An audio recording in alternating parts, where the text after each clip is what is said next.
نیازنامه ده دا کوم کسان چې راغلي دا څو کسه وو او کوم ځای نه راغلي وو؟ دا یو کس انحصار دفتر نه راغلی یم بس کارټون هغه یې جوړولی دی کارټون نه جوړوم.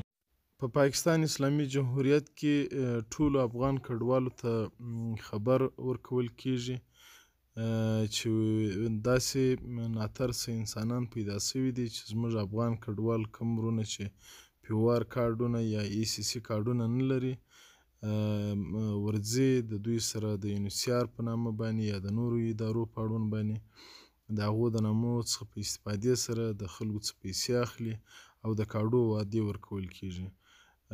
دغه ویډیو کې تاسې کتلی سئ او بیان یې اورېدلی سئ، خو دومره درته وایو چې د یونیسیار او حکومت پاکستان د خوا څخه موږ افغان کډوالو ته هر قسم کارډونه په وړیا توګه راکول کیږي، د چا په خبرو مه غولیږئ. نیازنامه ده دا کوم کسان چې راغلي دا څو کسه وو او کوم ځای نه راغلي وو؟ دا یو کس انحصار دفتر نه راغلی یم بس کارټون هغه یې جوړولی دی کارټون نه جوړوم. سمارټ کارډ یو روپۍ واخیستې 3000 په حامل په سره 3000 روپۍ غوښتې او 12000 روپۍ ورته مونږ ورکړې یو 12000 یې بل چا نه ویې ویل زه دوشنبې ورځې له کارټونه راوړم. مخکې هم راغلی و دا سړی؟ مخکې راغلی و جنګل بټلې هغه ته ویلي پیشکیان یې دلته ختموم هغې نه هم څه روپۍ موپۍ والې وي.